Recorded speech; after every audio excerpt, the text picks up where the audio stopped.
Welcome to Rekindled Faith with Melanie Bearda. Whether you've been wrestling with questions, facing doubt, or simply just uninspired, let's dive into what it means to be authentic followers of Christ.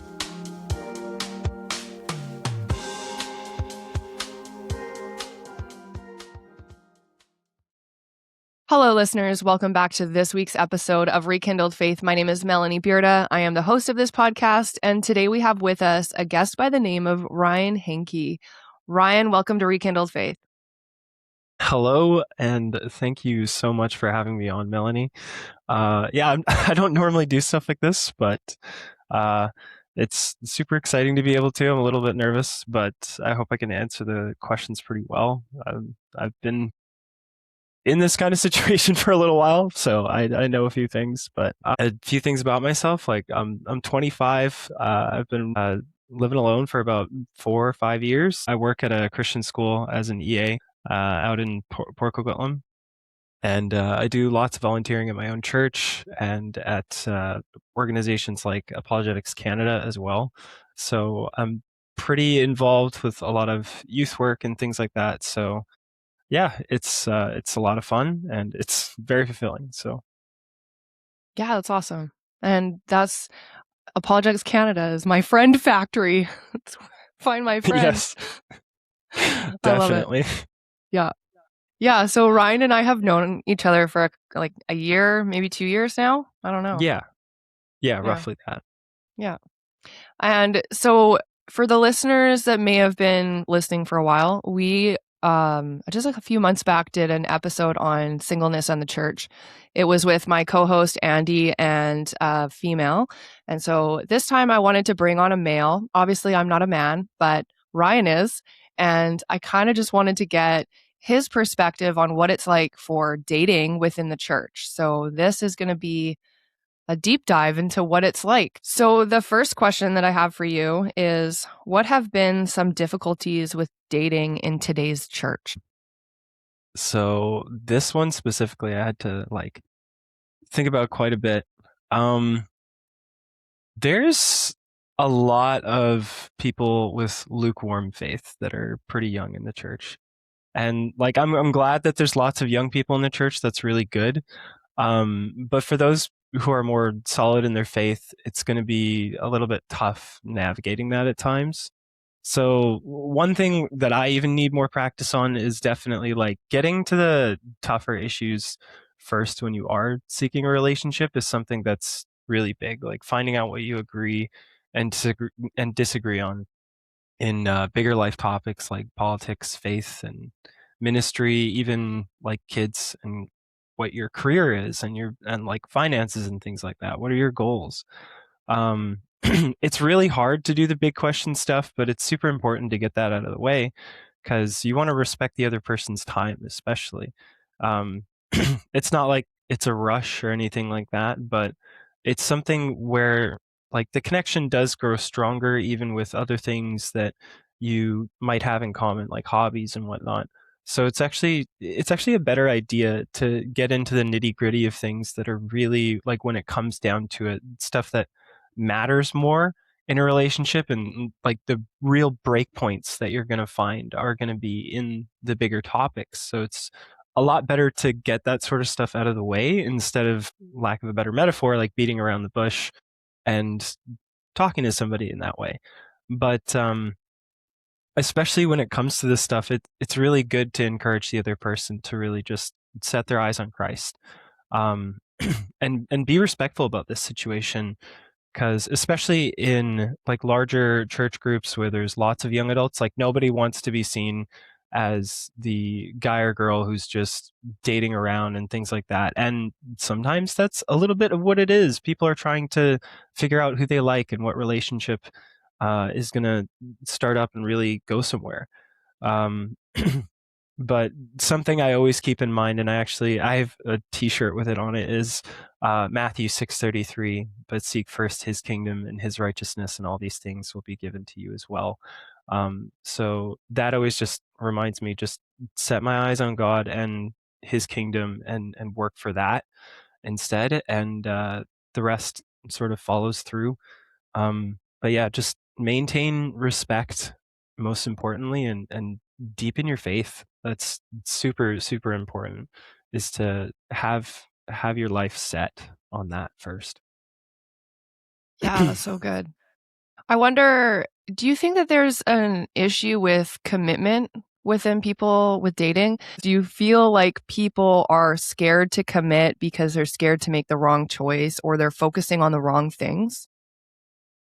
Definitely, yeah. It's that's definitely one of the harder things, is like, as much as people want to deny it or move away from it, secular sort of thoughts on this stuff has definitely come into the church, especially with a lot of people who aren't super solid in their faith and or are coming back to their faith for the first time in a long time. It creeps its way in, and even people who are very, very solid in their faith can exhibit some pretty poor behavior around that, where yeah, there's not good commitment. And it's really hard to commit to just one person at a time. And that's definitely like confusing. And you can get to know multiple people at the same time. There's nothing wrong with that, especially knowing a lot of people in a like friend type situation where you're in a group and you're all hanging out. That's a super important thing to do. And it's super important to know people that way as well. Cause like, it, seeing how they act around their friends and even people they don't know that well is super important. It shows you a lot about a person. Um, but yeah, definitely people committing to something more long term. And I even have that mentioned in my notes here a little bit, is people feel like they need to be in like the perfect spot, which is just not true. I'll probably get into that a bit more, but yeah. Yeah, that's good. Okay, so my next question for you is, what is a misconception you think the body of Christ has toward dating and church? As I was going to say, I was going to get into it more because that was sort of my answer for this Here we question. go. Is yeah, you don't have to be in the perfect spot to date. A lot of people will probably make excuses about like being busy, like working all the time or being in school and things like that. But it's actually way, way more important to be equally yoked in that manner of like where you are in life and things. And one way my mom puts it, actually, and hi mom, I'm stealing this from you. We are all running a race, and you should focus on running your race in the first place. And then like this is where Matthew 6:33 ties in again. Seek first. But while you're doing that, you'll be running and you'll look around and you'll see who's running beside you while you're running that race. So especially if you get involved and like serve in a church and you're in a young adults group, the more and more you do that, you will see who's prioritizing God in their life. You'll start to see and realize that like life is always going to be busy. You're always going to have to cut time out for people and make sure that you can deepen a relationship with like friends, your family, and again, a loved one or a spouse. So no matter what, like being busy isn't really a good answer. It's just it's another barrier in the way for sure. So you need to understand how to play around that and find time for people. But yeah, it's commitment is a hard thing, and yeah, a lot of the time people try and be in like this perfect picturesque situation, but more often than not, that's just it's not even biblical. It's not going to happen. You're not going to be in the perfect situation for a relationship. The best time is just right now. Yeah. I love that you bring that up. And I wonder if our culture with social media and everything puts on a lot of pressure to have a perfect relationship because we're always posting perfect moments. I know for me, when I was growing up, movies, man. You watch movies and it's like, oh, they're dating and it's so romantic and it's perfect and everything's great. And it's just like you build up this expectation that that's what it's supposed to be like. Yep. But the reality is that humans are humans and sometimes we have emotions and sometimes we get upset and sometimes we face difficulty. And like my husband and I have been married now for 10 years and you go through ups and downs, but you come together and you work through together, right? And it's like you get to learn about somebody else and how they're growing and they're changing and they're becoming something more. That's sort of the stuff that our generation grew up on is all these like vapid love stories and things that don't really retain to reality very well. And yeah, it's really hard. And there's definitely something to be said about that where like these influences aren't really great. It's a picturesque love story for a reason, and it's what everyone dreams of, but it's not gonna work out that way a lot of the time. Yeah, so true. Okay, my next question for you is, how has this season impacted your view of God and his church? This one is really big answer. it's it's really tough, but I'll take it in a few parts. Um, his will is a tricky thing. That's the first part. It's not like we have zero agency and we're just robots following a sequence of code or something like it's the Matrix. That's not how it works. But it's a really hard thing seeking a godly relationship, and like I've been in pain over it. I know plenty of other people who have. Um, but I felt it's really been laid on me to lead a family and do that well. And being somebody who works a lot with kids at my job and at youth group with church and volunteering at Apologetics Canada, uh, I definitely haven't made it easier on myself, that's for sure. Um, but in anticipation of a godly relationship, I've had to prepare myself and really take time here and there. But especially a few months ago, I like more appropriately took a focused approach to it and like wrapped my head around it more. I used a resource that was given to me a while ago called Fundamentals of the Faith from Grace to You. It's actually a bunch of sermons that were preached by John MacArthur that are in like a neat little website, and you can just listen to all of them. It's a really good resource for people who are like new to the faith or struggling with certain issues. And for me specifically, it was God's will. So number 13 on that list is God's will and guidance. That one like really helped me set my feet on solid ground with how God's will actually works. And there's three big takeaways from that sermon for me. Um, and like number one is like his will is revealed in the Bible. The second one is like be thankful for what you have and the things that are like here in your life now. And then the third big one is submission. Um, and that one's super important. But back to the first one, like his will is everywhere in the Bible. When you look in Proverbs and Psalms and like other books of wisdom, like you'll find the ideas of how God really wants you to lead your life and how you should lead a good life everywhere in there. And same thing with the New Testament, especially in Ephesians 6, verse 5 to 8, like roughly says, do the will of God and like want his will for your life with all your heart. Like that's an honest call of like follow the Bible and see what it says in there, right? And like we should always, and again after that, be thankful even for like even through all the tough things that are going on in life. Psalm 37:4, take delight in the Lord and he will give you the desires of your heart. um, but again, that's not to say like just do this because you'll get the desires of your heart. Of course, again, do it from your heart and do it for God. Follow his will because that's what is good. um, but it's true. And Matthew 7 verse 7 to 11, he knows what's in your heart and he is a good father. He knows how to give good gifts.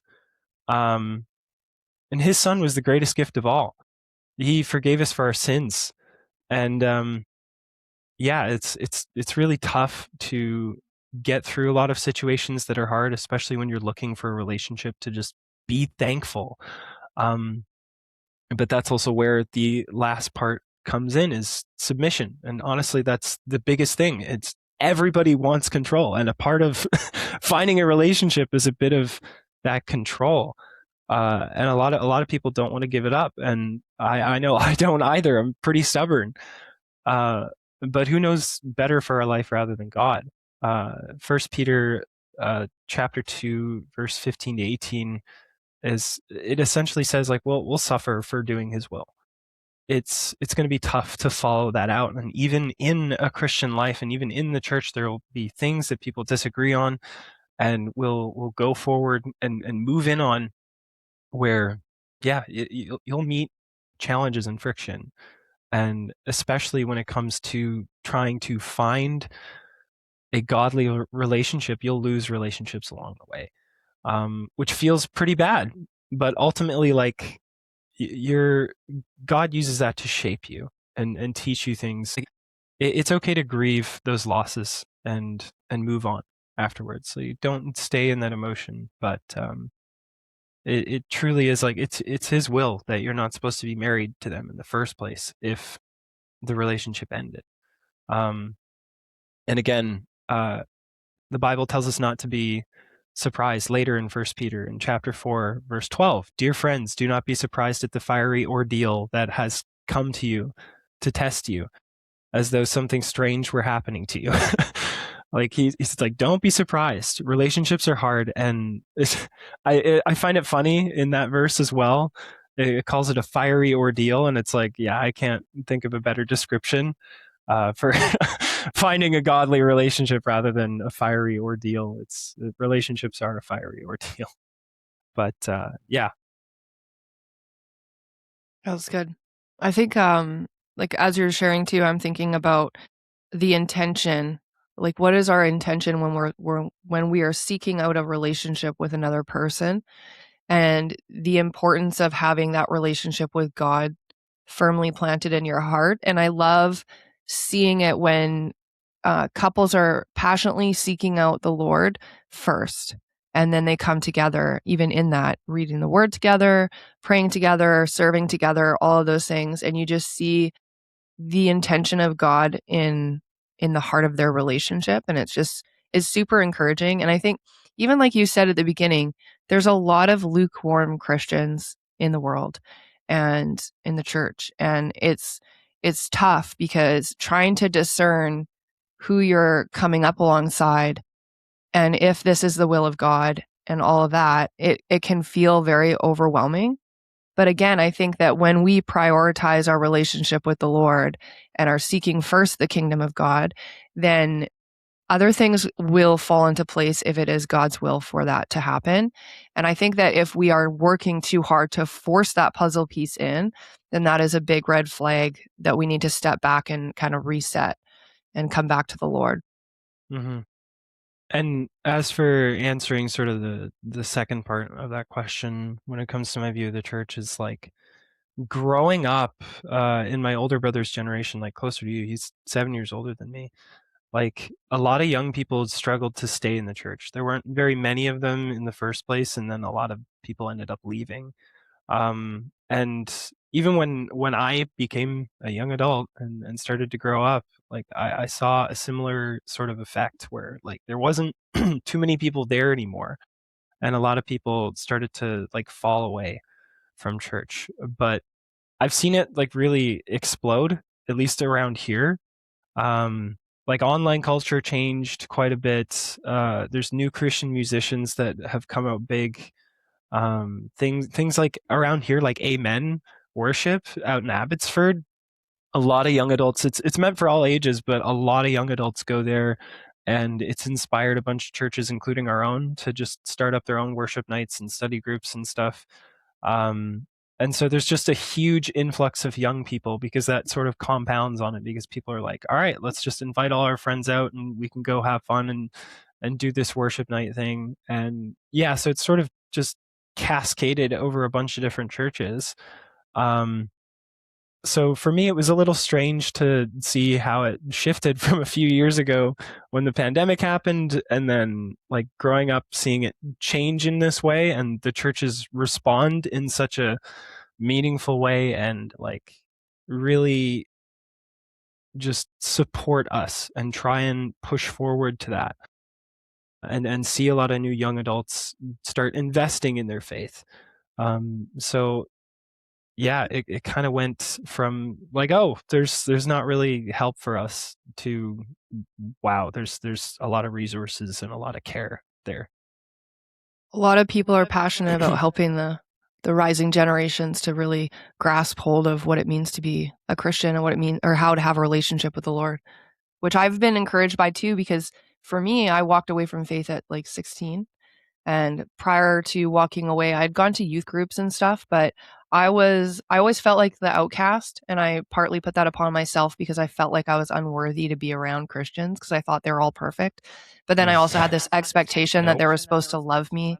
It was like a weird thing. It just didn't make sense. I was just like self destructing. I don't know what I was doing. But anyways, so walked away at 16 and then I came back at 21 and so like started to like get involved with young adults but still had that feeling like I didn't quite belong, so it never really became part of my life where I would participate in things like young adults things and stuff. But now I've got the honor and privilege of serving with Apologetics Canada. I get to co-facilitate their leadership summit. I'm surrounded by all these wonderful young adults and like even I also help with the Questioning Christianity course they do and like other events and things, but I just get to connect with all these young adults that are on fire for the Lord and know their Bible and know like just have that relationship, that intimacy with the Lord. And it's been super encouraging for me because I missed the community aspect of that for so many years.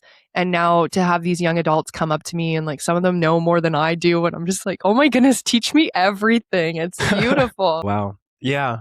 Yeah, it's super interesting to be on opposite ends of that. And yeah, it's it's really fun hanging out with all the younger kids and stuff like that as well. Like we had just done 3 weeks of day camps at our church as well, and that was awesome. And I got to meet a pretty young guy like dead set on Christ now, and that was really cool to hear his story from kind of having a rough go in high school and then really setting his feet on solid ground and going after his faith and changing the way he lived. It was really cool to hear that kind of stuff in the generation coming after me. And that's really interesting. And yeah, sometimes they challenge you on stuff and you're like, oh, I didn't know that. I should probably read up on that and know a bit more. So, and it's a good thing, and it's something that I'll mention later. Yeah, and I love that we can learn from those that are younger than us or even older than us. Like the body of Christ comes together and we can all learn from each other. And I think that's something also that I missed out on when I was younger. I had this idea that I'd graduate from high school and I like knew everything then. And then, you know, I was better than all those people that were younger than me. Like I was just like, and it's like I've got two kids now and I'm raising them up and I'm like, no, like, first of all, they teach me things and I let them know that I get to learn from them, that they get to teach me things because like that builds up their confidence. Yeah. As long as they're not being rude, you know? But like they No teach me egos here. things and like even with like sometimes they're like, "Oh, how old are you? When's your birthday?" to other kids. "Oh, he's 6 months younger than me. I'm older." And I'm like, "No, bro, like chill." I have friends that are younger than me and like, you know, we're the same. We're equal. We're like we can all bring something into the relationship, but that's my little rant. Yeah, no, I get some of the same things from other young adults in our church. I've been called Unc several times, and it's kind of worrying because I'm only 25, and I'm like, guys, I'm really not that much older than you, and you need to relax. But yeah, You're just fun so situations. wise. Totally. Uh, okay, let's go on to the next question. In what ways could the church better support singles? um, Offer a bunch of resources to them. Encourage them to serve and hang out with them. Uh, just help them set their eyes on Christ, most importantly. Uh, if you don't already, you should have one of your pastors specifically be like a young adults pastor to an extent, and just help them plan things, help them reach out and do stuff with community events. And like for example, our church at Tri City, We have a young adults pastor, and he's experienced as a youth pastor before as well. Um, he's helped us plan lots of different events, and he encourages us to serve all the time and get involved with our church. And even the few nights that he has been able to come out to our worship nights, he has mentioned like, "Hey, if you guys are seeking a godly relationship, like come talk to me and Alex, my wife." And like that's the important thing. Like, don't walk it alone. It's super important not to do this alone. So it's great to encourage them to get involved with the church and be connected with people, because they're going to find mentorship that way, and discipleship and fellowship with other people their age as well. And that's how they're probably going to meet somebody they're going to get a relationship with. So like we hold special social events and stuff like that for us to just come and hang out as young adults. And a lot of what we do is just planned by people in our group as well. We have a big WhatsApp group chat as well. People just throw out ideas or say things like, "Hey, I'm looking for this," or I'm trying to get rid of this item," something like that. So it's really a community thing. We just kind of get involved with one another and set up ideas like, "Hey, we're going to go here um, on this day at this time. If you guys can come and hang out, sweet. If you need carpooling, like let people know." So we just fund it ourselves. We just make sure that we have some people coming out um, to do that sort of stuff. And again, as I said before, iron sharpens iron. It's good to talk about faith in those moments as well, even if we're just hanging out at the park or something, or going to see a movie.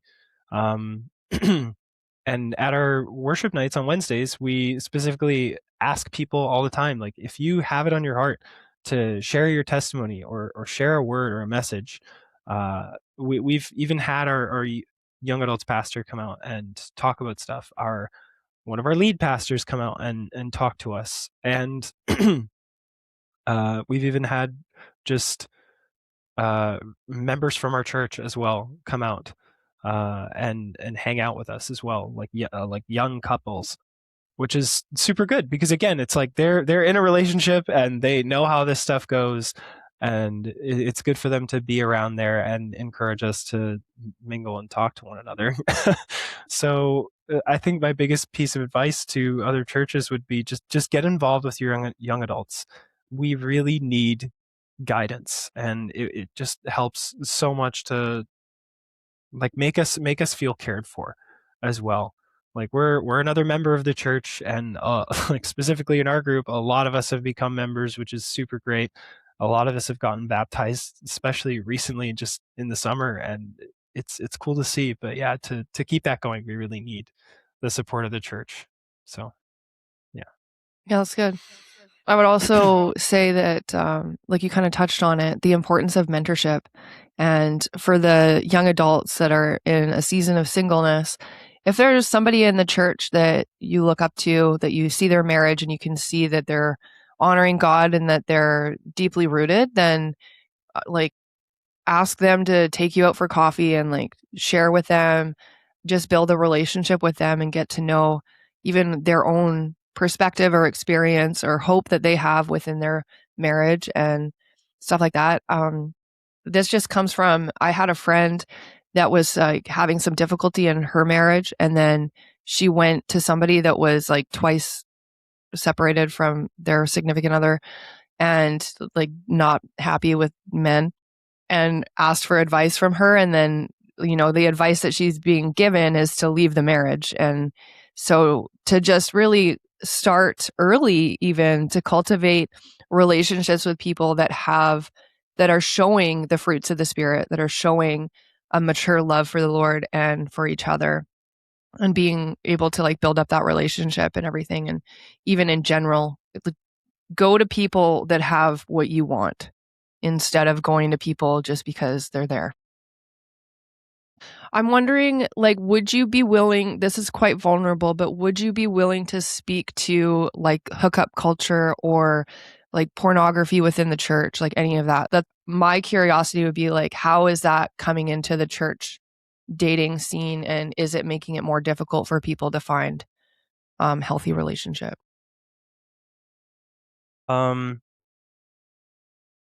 Yeah, I would say it definitely is. That's a huge thing. Uh, I've definitely struggled with it a lot, and plenty of other guys would probably share the same thing. It's a really tough thing to deal with. And yeah, it's definitely one of the more serious subjects. It's super harmful on both sides of the aisle for men and for women. But more specifically, it does affect a lot of young guys in the church, and there, like, as much as there is conversation about it, it's far and few between, which is pretty tough. And some people I know have like accountability partners and whatnot, and friends that do their best to keep them on track. Um, and that's a really hard thing to stay committed to as well. Just keeping keeping your eyes sacred, and keeping that type of relationship and intimacy just with one other person when you're married, and waiting for that stuff is extremely difficult.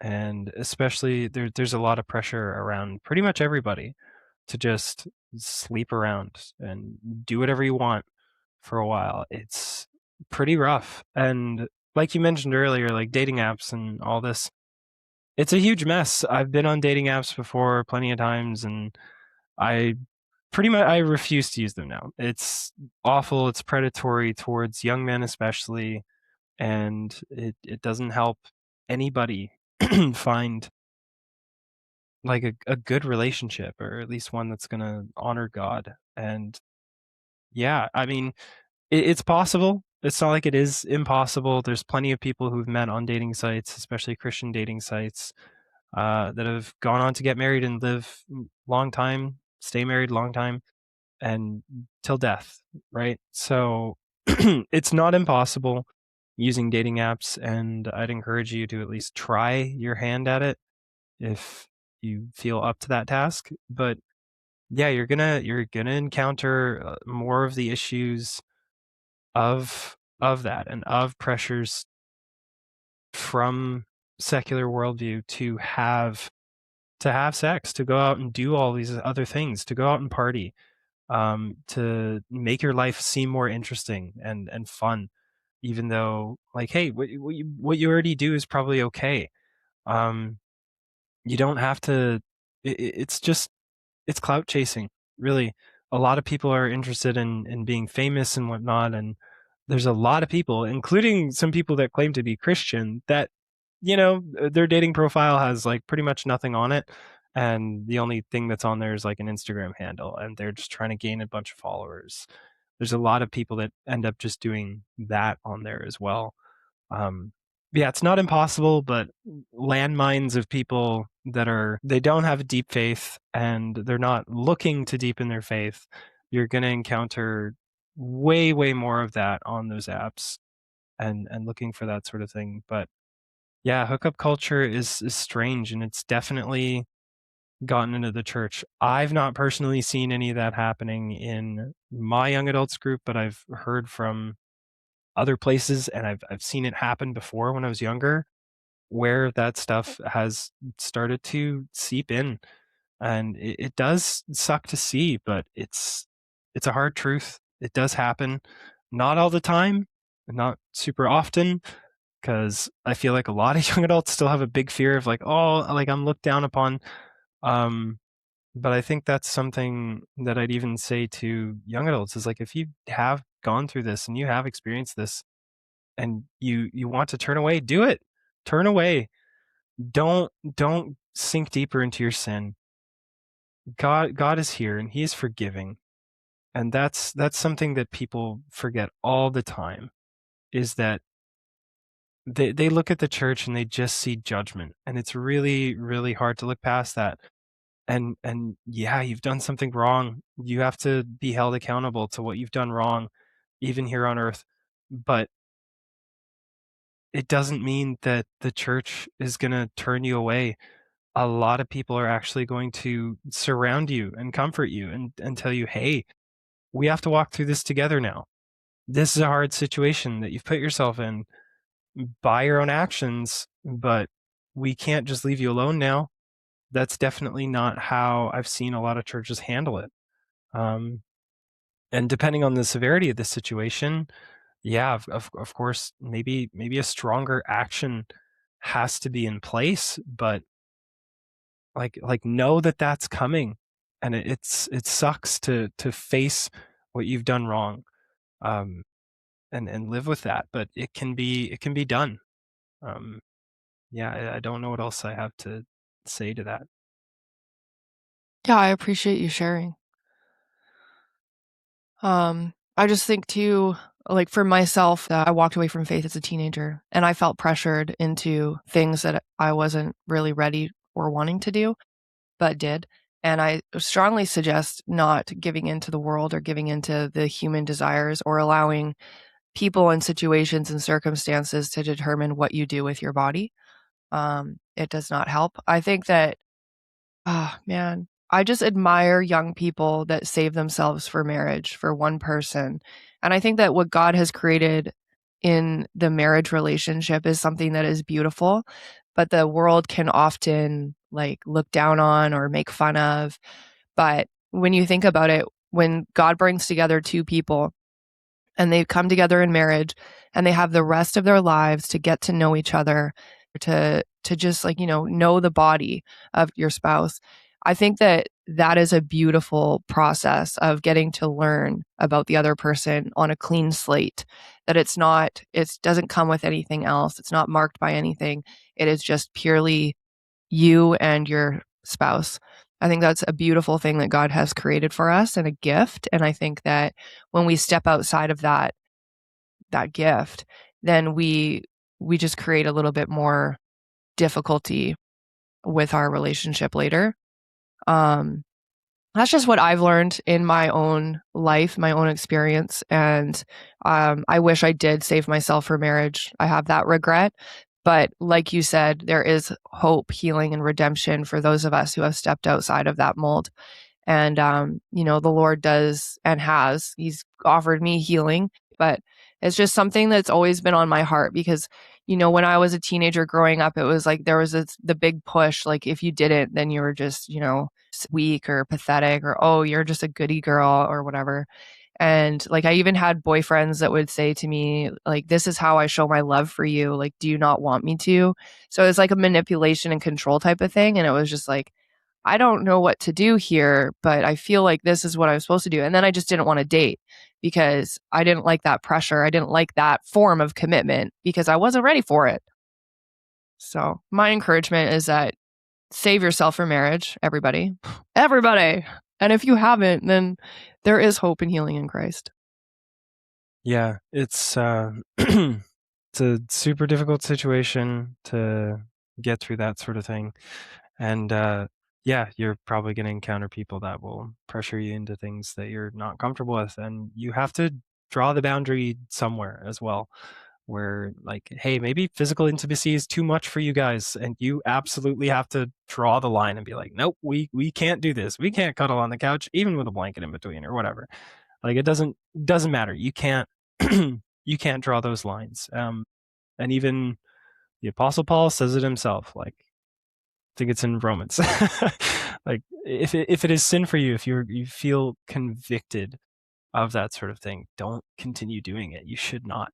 And especially if somebody else around you is convicted of those things in their own heart, don't do that around them, because then that will cause them to stumble as well. Um, but yeah, and for me personally, it's such a hard thing, and especially with all the young men in the church have come across this at one point or another, struggling with porn and sin when it comes to that is it's so difficult. And it's a hard thing, but celibacy is a very long process in that sort of idea. But that's where getting involved with the church is super important, because you're going to find accountability there. You're going to find people who've been through it before as well, or are still going through it and still struggling with that. But that's where you're going to find that acceptance and that love and that care and that healing, because these people, like, you're going to learn lots of things when it comes to like battling against this. And there's somewhere where it says in the Bible, again, I'm forgetting where it is, but it literally tells us to go to war with our sin, and especially something like lust. You have to kill it. You absolutely have to kill it. So that would be just my message to young guys is kill your lust. It's a difficult thing. It's super hard, but you have to do it. It's really, really important that you do. And yeah, save yourself for marriage. It's super important. And it makes the relationship that you get into, once you do find that godly relationship that lasts, it makes it so much deeper and so much better. Yeah, I definitely agree with that. I think like it's an attractive quality to see a man that is so steadfast in his faith and desiring Christ and desiring to honor his wife. Like as a teenager, I wouldn't have known what to do with that. I probably would have just ran away because I felt like I was such a worthless person. And so I just like, I don't deserve that. So like when good Christian men had pursued me, I'm like, I can't have you. Like I'm broken, I'm messy, I'm blah. I deserve like the least of all the things. Um, but like as a grown woman, like it's an attractive quality to see a man that is desiring to honor his wife. And by doing that, like setting up I know a guy named Jim Ramos. He's got a ministry and he talks a lot about setting up guardrails. He's got a book about it for men to set up guardrails to protect their wife, protect their marriage.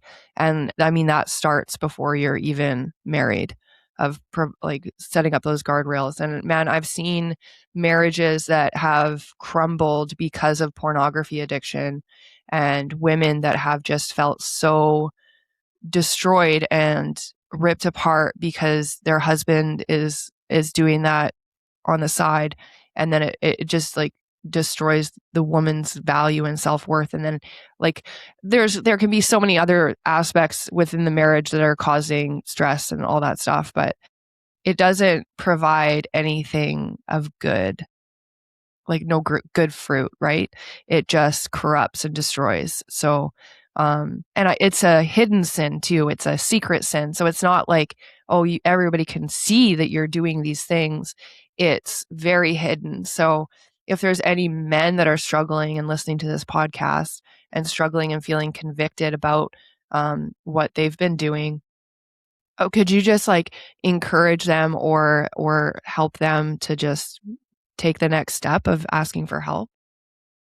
Yeah, like don't be afraid to be honest about it. The worst thing that you can do is run away from it. Well, it's important to run away from lust, that's for sure, but run away from like the confrontation, don't do that. It's the worst thing that you could do is run away from that confrontation, because you, before the healing there's hurting, and it's going to hurt a lot. To be honest about that with people and open up, and really, yeah, you make yourself super vulnerable when you do it.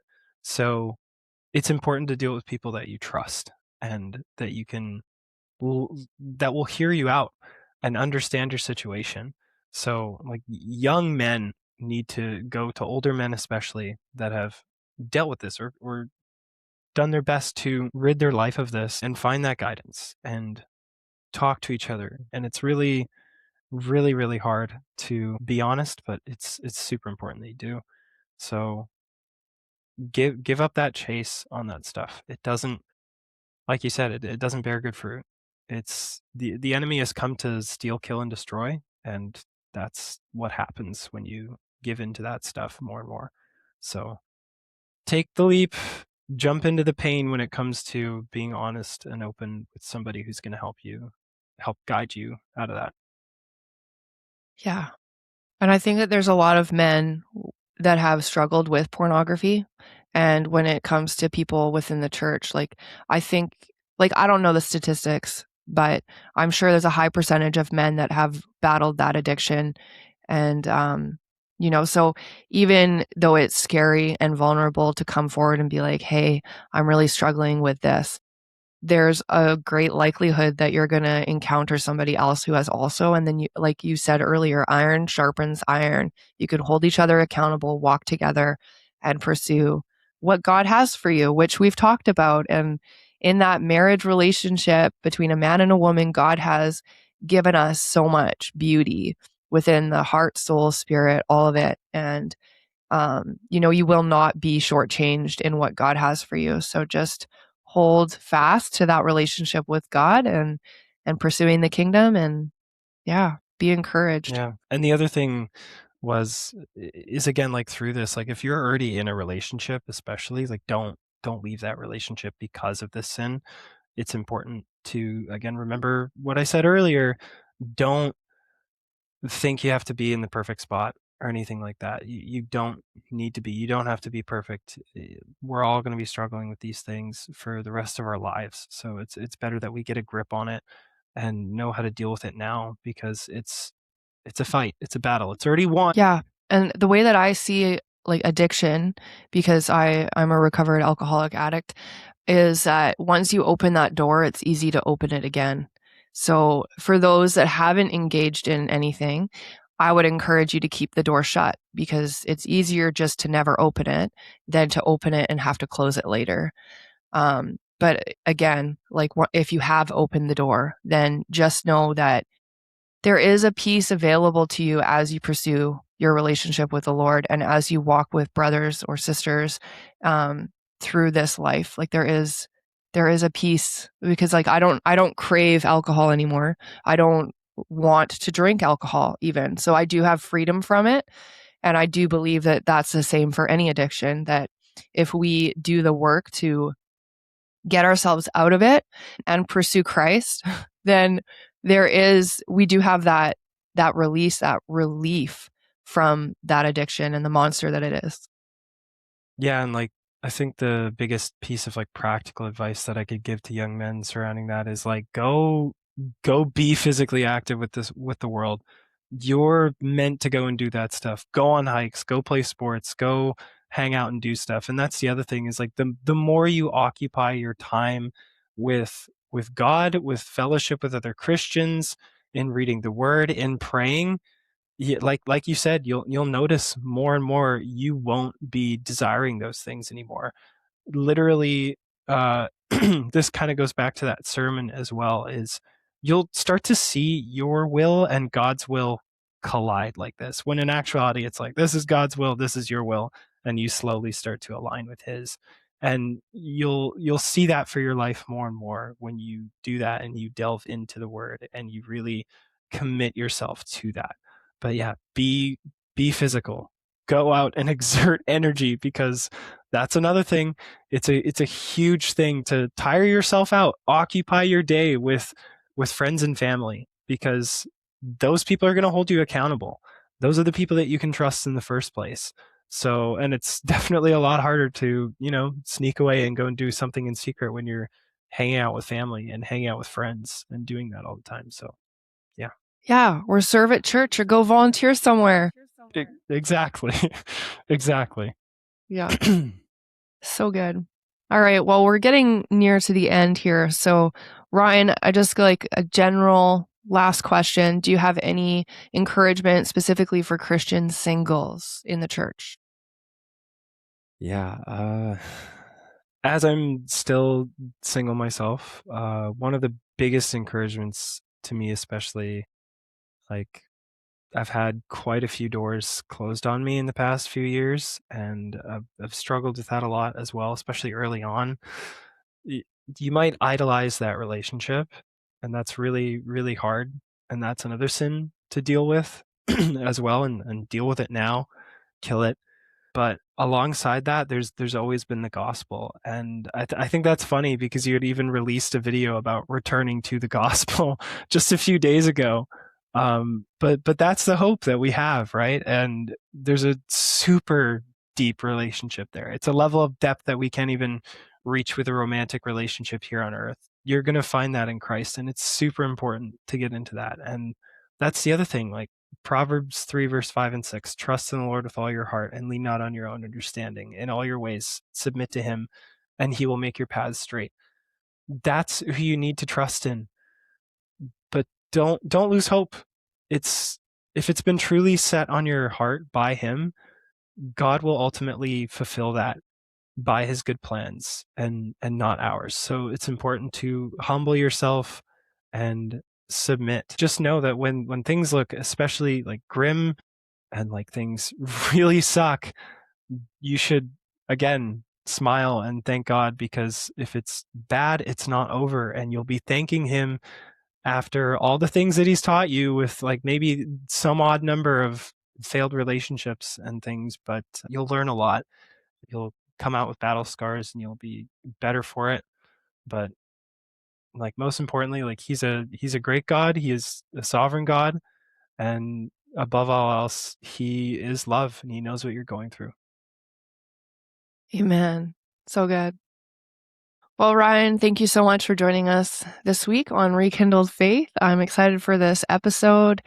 And for the listeners, I will have a bunch of different resources and other ministries that are connected to what we were talking about today linked in the show notes. So be sure to go check those out. And yeah, we will see you next week. Bye. Thanks for having me.